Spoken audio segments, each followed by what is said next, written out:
ये बात है 2001 की, जब दुबई का क्राउन प्रिंस समंदर में एक ऐसा आइलैंड बनाने जा रहा था जो शेख के लिए तो सुहाना ख्वाब था, लेकिन ये इंजीनियरिंग टीम के लिए डरावना ख्वाब साबित हुआ। लेकिन फिर भी इंजीनियर्स ने इसको मुकम्मल किया और पिछले 15 सालों से दुनिया भर से टूरिस्ट इसे देखने आते हैं। अस्सलाम वालेकुम दोस्तों, मेरा नाम है हुसैन और आप देख रहे हैं तलाश कदीम। आपसे गुजारिश है कि अपने इस चैनल को सब्सक्राइब करें ताकि नई वीडियोस आप तक पहुंच सकें। नाज़रीन, अरेबियन गल्फ में फैला लगभग 6 स्क्वायर किलोमीटर का ये आइलैंड इंजीनियरिंग हिस्ट्री का एक ऐसा मेगा प्रोजेक्ट है जो दुनिया ने इससे पहले कभी नहीं देखा था। पाम जुमेरा इतना बड़ा है कि इसकी असली शक्ल सिर्फ फ्लाई करके ही देखी जा सकती है। इस शानदार आइलैंड को बनाने में 100 नहीं, 200 नहीं, बल्कि पूरे 2600 अरब रुपए की लागत आई थी। ये आइलैंड ना सिर्फ दुबई में बल्कि पूरी दुनिया में लग्जरी होटल, बीच क्लब, सुपर लग्जरी विलास, प्राइवेट बीचेस और यहाँ से दिखने वाले नज़ारों की वजह से बेहद मशहूर है। नाज़रीन, वैसे तो रेत और पत्थरों से बनाए गए इस आइलैंड को ना सिर्फ समुद्री तूफान से बल्कि अर्थक्वेक से भी खतरा रहता है, लेकिन फिर भी पिछले 15 सालों से ये बड़ी शानो शौकत के साथ कायमो दायम खड़ा है, जो कि इस पर काम करने वाले 40,000 वर्कर्स और इंजीनियर्स की मेहनत का मुंह बोलता सबूत है। दोस्तों, क्योंकि दुबई 2001 में बुर्ज अल अरब बनाकर वेस्टर्न टूरिज्म को अपनी तरफ मुतवज्जे कर चुका था और दुबई के बीचेस भी बहुत ज्यादा फेमस हो चुके थे। ज्यादा टूरिस्ट आने की वजह से बात यहाँ तक आन पहुंची कि दुबई के पास बीचेस की जगह कम पड़ने लगी। दुबई की टोटल कॉस्ट लाइन जो सिर्फ 70 किलोमीटर थी, अब इसको बढ़ाने के लिए दुबई के रूलर और वज़रा सर जोड़कर बैठ गए और इसको वसी करने के लिए तजावीज़ पेश की जाने लगी। उस वक्त के क्राउन प्रिंस शेख मोहम्मद बिन राशिद अल मखदूम दुबई के समंदर में एक ऐसा आइलैंड बनाना चाहते थे जिससे दुबई को बीचेस के लिए एक्स्ट्रा कॉस्ट लाइन भी मिल सके और ये एक ऐसा प्रोजेक्ट हो जो इससे पहले दुनिया में ना बनाया गया हो।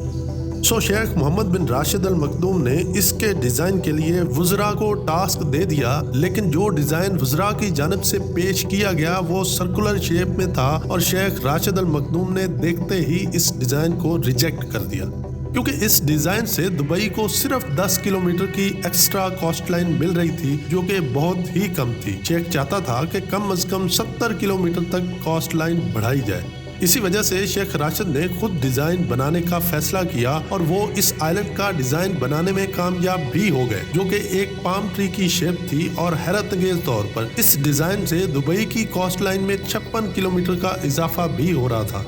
नाज़रीन, वैसे तो इस आइलैंड का डिजाइन ड्रॉ कर लिया गया था, लेकिन इसमें एक चैलेंज भी था और वो था कि शेख का मकसद सिर्फ कॉस्ट लाइन बढ़ाना ही नहीं था, बल्कि इस आइलैंड को एक ऐसी शानदार सिटी बनाना था जहां पर लग्जरी विलास, शॉपिंग मॉल्स, होटल्स, रेस्टोरेंट्स और दुनिया की बेहतरीन सी व्यू लोकेशन भी बनाना था।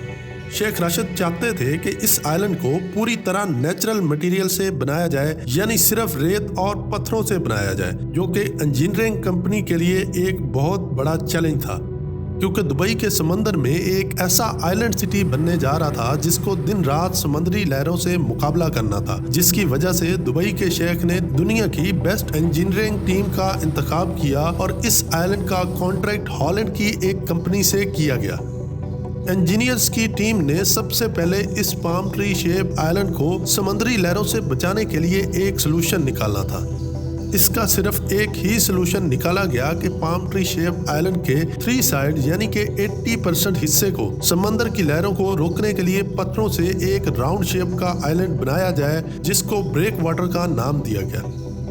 अब टाइम था वो सारी कैलकुलेशन करने का जिससे ये मालूम किया जा सकता था कि अरेबियन गल्फ के इस हिस्से में ब्रेक वाटर आइलैंड बनाया भी जा सकता है या नहीं, क्योंकि समंदर की लहरें जो कई फुट तक ऊंची होती हैं और अपने बीच में आने वाली तमाम चीजों को डुबो भी सकती हैं। कैलकुलेशन के बाद ये मालूम पड़ा कि अरेबियन गल्फ इस प्रोजेक्ट के लिए बिल्कुल परफेक्ट है, क्योंकि जिस जगह ये आइलैंड प्लान किया गया था उस जगह पर एक तो गहराई भी कम थी, दूसरा यहाँ लहरों का प्रेशर भी काफी ज्यादा कम था। अब इंजीनियरिंग टीम के लिए एक और चैलेंज सामने था और वो था कि शेख ने इनको ज्यादा वक्त नहीं दिया और सिर्फ 5 सालों में ये प्रोजेक्ट मुकम्मल करने का अल्टीमेटम दे दिया, जहां इंजीनियर्स का ख्याल था कि इस प्रोजेक्ट को मुकम्मल करने के लिए कम से कम 10 साल लग सकते हैं। इंजीनियर्स की टीम को अपनी लेबर डबल करना पड़ी और 2 शिफ्टों में काम किया जाने लगा, क्योंकि इन 5 सालों में भी 3 साल आइलैंड मुकम्मल करने के थे और 2 साल आइलैंड पर बिल्डिंग्स बनाने के लिए। इसलिए बगैर टाइम जाया किए 2001 में आइलैंड के ब्रेक वाटर हिस्से पर काम शुरू कर दिया गया।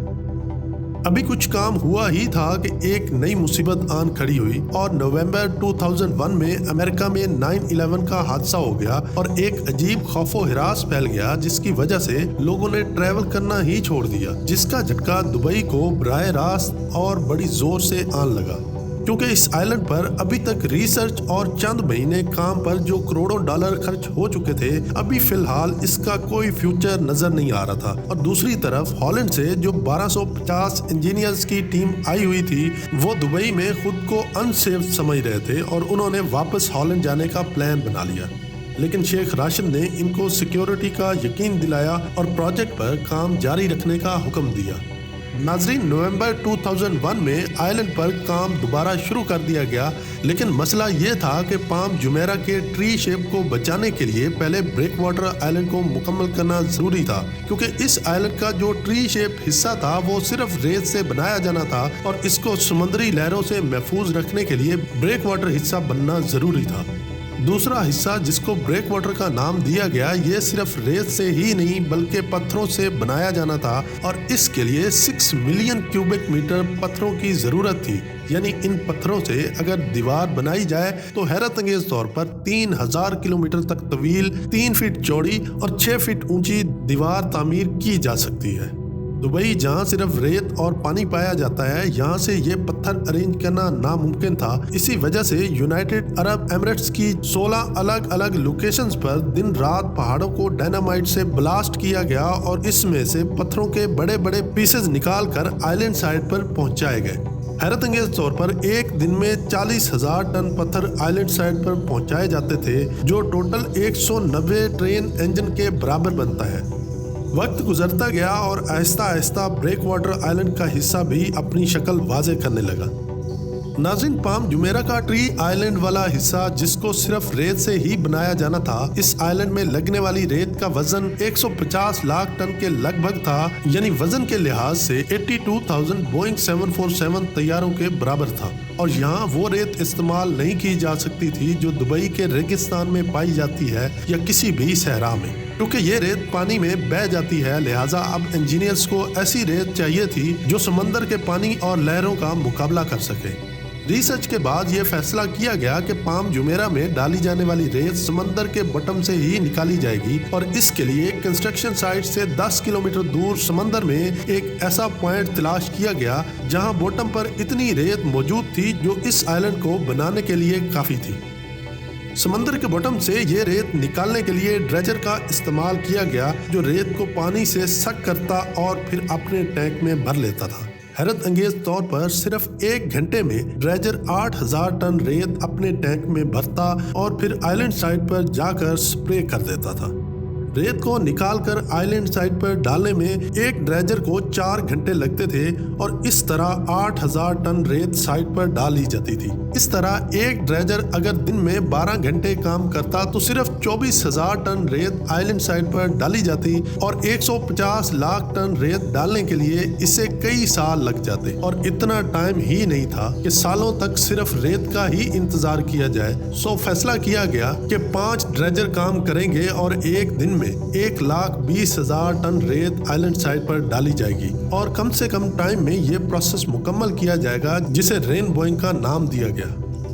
नाज़रीन, पाम ट्री शेप के इस आइलैंड को रेनबोइंग के जरिए बनाना भी एक चैलेंज था, क्योंकि इस पूरे प्रोजेक्ट में सिर्फ एक लाइन ऐसी थी जो सीधी थी, बाकी तमाम लाइंस कर्व शेप में थी और इस आइलैंड का कॉम्प्लिकेटेड शेप इंजीनियर्स के लिए मुश्किलात का सबब बन रहा था, क्योंकि ड्रेजर समंदर में रेत स्प्रे तो कर रहा था और आइलैंड का कुछ हिस्सा वाजे भी होता जा रहा था, लेकिन ये मालूम नहीं हो पा रहा था कि जो पाम शेप ये लोग बनाना चाहते थे वो वाकई बन भी रही है या नहीं। अगर गलत पोजीशन में रेत को स्प्रे किया गया तो ना सिर्फ इस आइलैंड की शेप खराब होती बल्कि $1 मिलियन और टाइम दोनों बर्बाद हो जाते। इसीलिए फैसला किया गया कि इसका किया गया काम चेक करने के लिए सैटेलाइट की मदद ली जाए और फिर जमीन से 650 किलोमीटर दूर ऊपर आसमान में मौजूद सैटेलाइट की मदद से पाम जुमेरा साइट की फोटोज ली गई और इससे पता चला लिया गया कि अभी तक जितना भी काम हुआ था वो बिल्कुल सही था और इसकी शेप प्लान के मुताबिक ही थी। शेख को ये जानकर काफी खुशी हुई कि इसका प्रोजेक्ट बिल्कुल सही समत में जा रहा है। पाम जुमेरा की कंस्ट्रक्शन को स्टार्ट हुए 15 माह गुजर चुके थे। ब्रेक वाटर 8 किलोमीटर बन चुका था और पाम आइलैंड की 16 शाखों में से 9 तैयार हो चुकी थी। तभी इंजीनियर्स टीम के लिए एक ऐसा चैलेंज आन खड़ा हुआ जो उनके वहमो गुमान में भी नहीं था। ब्रेक वाटर, जिसे समंदर की ताकतवर लहरें रोकने के लिए बनाया जा रहा था, इसने अपना काम दिखाना शुरू कर दिया। क्योंकि वो लहरों को तो रोकने में कामयाब हो चुका था, लेकिन अब आइलैंड के अंदर पानी का बहाव ना होने की वजह से पानी खड़ा खड़ा बदबूदार और मैला होने लगा था और इस मसले का हल ना निकाला जाता तो ये प्रोजेक्ट बुरी तरह फ्लॉप हो जाता।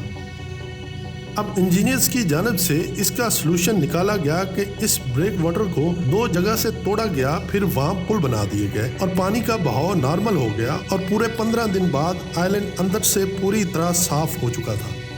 नाज़रीन, अगस्त 2003 में पाम जुमेरा का ब्रेक वाटर पूरी तरह तैयार हो चुका था और नवंबर 2003 में पाम ट्री आइलैंड भी मुकम्मल हो चुका था और इसकी 150 लाख टन रेत से बनाई गई 16 शाखें मुकम्मल हो चुकी थी। ड्रेजर जो 15 माह से मुसलसल काम कर रहे थे, इनको भी रेस्ट दे दी गई। इंजीनियरिंग टीम ने हैरत अंगेज तौर पर वक्त से पहले पूरा आइलैंड कंप्लीट कर लिया था और अब इस पर बिल्डिंग्स बनाने की बारी थी। लेकिन मुसीबतें थीं कि इंजीनियर्स को ढूंढ कर मिल रही थी।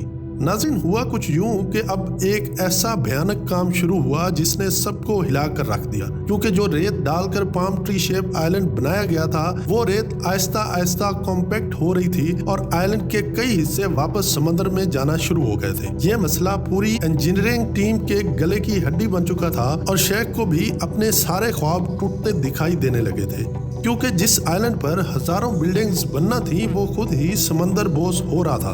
पूरी दुनिया की नजरें इसी प्रोजेक्ट पर थीं और शेख मोहम्मद बिन राशिद अल मखदूम की इज्जत भी इस प्रोजेक्ट की वजह से दांव पर लगी थी। लेकिन इंजीनियर्स ने इसका हल ढूंढ निकाला और इस आइलैंड पर दोबारा से काम शुरू कर दिया गया। नाज़रीन, पहले जब इस रेत को कंप्रेस किया गया था तो रोड रूलर की मदद से किया गया और रोड रूलर सिर्फ 6 मीटर तक इस रेत को प्रेस कर सकता है। अब इंजीनियर्स इसके लिए एक नया तरीका ले आए और एक ऐसी हाइड्रोलिक ड्रिल मंगवाई गई जो जमीन में जाकर वाइब्रेशन पैदा करती थी और इसकी वजह से 15 मीटर की गहराई तक रेत प्रेस होना शुरू हो गई। ये एक्सपेरिमेंट पूरी तरह से कामयाब हो चुका था और इस तरह के 3 लाख सुराख करके पूरे आइलैंड को ठोस और मजबूत बना दिया गया। फिर इस पर होटल, विलास, प्राइवेट बीचेस और मॉल्स का नक्शा तरतीब दिया गया और इन पर काम शुरू कर दिया गया। 2007 में पाम जुमेरा पर पहली रिहाइश रखी गई और 2009 में मुकम्मल तौर पर इसे पब्लिक के लिए ओपन कर दिया गया। पाम जुमेरा दुनिया भर में बहुत ही मशहूर और खूबसूरत तरीन प्रोजेक्ट है और यहाँ दुनिया भर के एक्टर्स, रॉयल क्लास और बिजनेस टाइकून्स ने विलास खरीद रखे हैं। दोस्तों, उम्मीद है आपको ये वीडियो पसंद आई होगी। इसे दोस्तों के साथ शेयर करें और चैनल को सब्सक्राइब कर दें ताकि नई वीडियोस आप तक पहुंच सकें। मिलते हैं अगली शानदार वीडियो में। तब तक के लिए अपना और गीतो नवा के लोगों का ख्याल रखिएगा। अल्लाह हाफिज।